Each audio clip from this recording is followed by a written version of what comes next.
Okay કે ભાઈ 3x ઓછા y બરાબર 3, બરાબર. આ પહેલું સમીકરણ આપણું. પછી 9x ઓછા 3y બરાબર 9.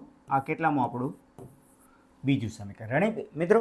હવે આપણે કોને કરતા બનાવીએ? અહીંયા y ને બનાવીએ, બરાબર. સમીકરણ 1 માં કાંઈ એની આગળ સહગુણક પણ 1 છે, એટલે એ પણ ધ્યાન રાખવાનું. આપણે y ને આલો બનાવવાની ટેવ પાડીએ, પણ જેની પાસે સહગુણક ન હોય એને પહેલા કરતા બનાવો, બરાબર. કરતા બનાવવા એટલે અભિવ્યક્ત કરતા એવો શબ્દ પણ વાપરે છે, બરાબર. સારું, તો સમીકરણ 1 માંથી આપણે જોઈએ. સમીકરણ 1 માંથી y ને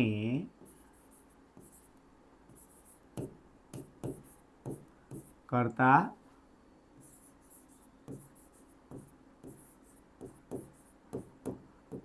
બરાબર. ઓકે, તો ભાઈ 3x ઓછા y બરાબર 3. ઓકે, હવે અહીંયા y ને બનાવીએ તો કે ભાઈ માઇનસ y આ બાજુ વત્તા 3x ઓલી બાજુ ગયા એટલે કેવા થાય? -3x. હાલો, ઓકે મિત્રો, સમજાય છે? આ વત્તા 3x પહેલી બાજુ આવે એટલે -3x બરાબરની પેલી સાઈડ જવું હોય. હવે મિત્રો એક ધ્યાન રાખીએ, y ની આગળ ઓછાનું ચિહ્ન આવ્યું તો શું કરવું?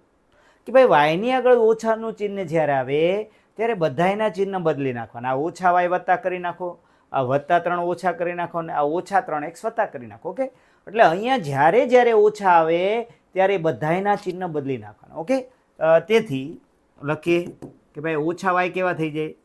વત્તા, વત્તા 3x કેવા થઈ જાય? ઓછા, ઓછા 3x કેવા થઈ જાય? વત્તા. સમજાય છે મિત્રો?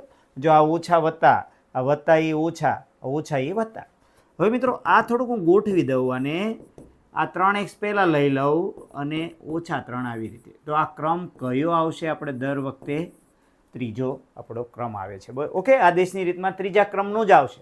પહેલો બીજો તો જો અપૂર્ણાંક નહોતું એટલે પહેલો બીજો આપણે નામ આપી દીધું, પણ અપૂર્ણાંક હોય, પોઈન્ટવાળો હોય તો આપણે પહેલાં એ સમીકરણને આપણે ગમતું સમીકરણ, બરાબર, જેમાં પોઈન્ટ ન હોવું જોઈએ, છેદમાં ન હોવું જોઈએ, એવું બનાવી નાખવાનું. ઓકે, પછી 1 ને 2 એવું નામ આપીશું.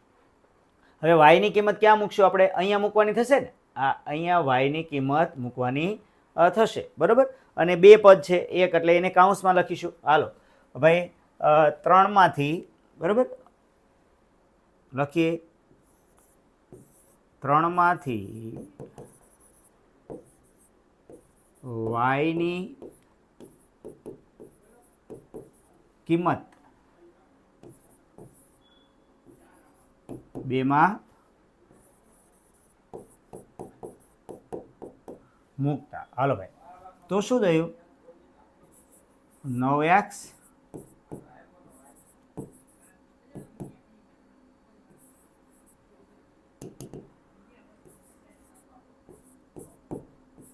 અહીંયા y ની કિંમત આપણે મૂકવાની છે. કઈ છે? 3x ઓછા 3. અને હંમેશા આપણે કેમાં લખીએ છીએ?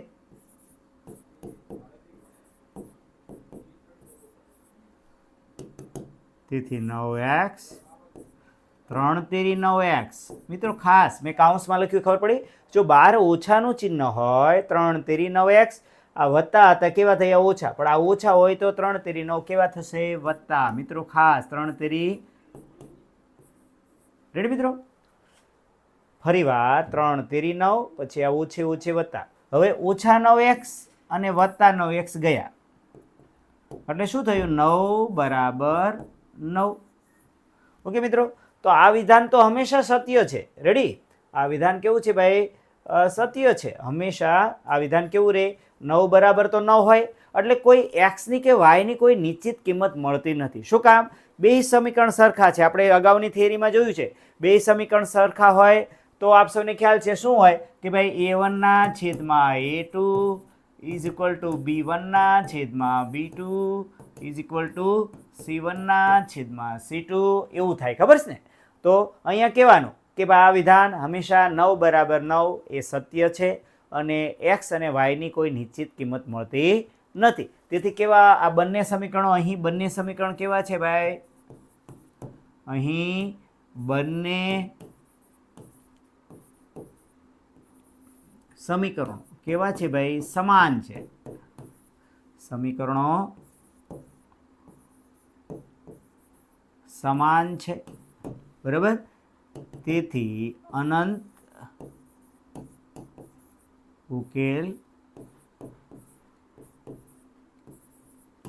છે. રેડી મિત્રો? આ એક કન્ડિશન આપણે જે દાખલા ગણતી વખતે શરૂઆતની થિયરીમાં જ મેં તમને સમજાવી છે. તો આવો દાખલો એક ટેક્સ્ટ બુકના ઉદાહરણમાં છે, બરાબર. 18 બરાબર 18 એવો જવાબ આવે છે. એટલે એમાં લખવાનું કે ભાઈ અહીં એક્સ અને વાયની કોઈ નિશ્ચિત કિંમત નથી મળતી. શું કામ નથી મળતી? આપ સૌને ખ્યાલ છે. બંને સમીકરણ કેવા હશે? સમાન. એટલે એક રેખા બીજી રેખા ઉપર પથરાયેલી હોય. ખબર? આપણે સમપાંતિ શબ્દ પણ વાપરીએ છીએ, બરાબર. સમપાંતિ, જો આ પણ શબ્દ આપણને આવડી જાવો. સમપાંતિ. સમપાંતિનો અર્થ શું થાય? એક રેખા ઉપર બીજી રેખા છે એ પથરાયેલી હોય, બરાબર. આ દાખલે કે એમ રેખા છે, આ છે એન રેખા. એટલે રેખા ઉપર રેખા પથરાય તો એટલા જેટલા બે રેખાના ઉકેલ અનંત, બરાબર. એક રેખા ઉપર બીજી રેખા એટલે અનંત ઉકેલો હોય. રેડી મિત્રો? તો આ વાત એક મસ્ત સરસ યાદ રાખશો કે જવાબ બે એ 9 બરાબરનો હંમેશા સત્ય વિધાન છે. 9 બરાબર 9 એટલે કે ભાઈ વાય અને એક્સની કોઈ નિશ્ચિત કિંમત મળતી નથી. શું કામ નથી મળતી? કે આ બંને સમીકરણ કેવા છે? સમાન.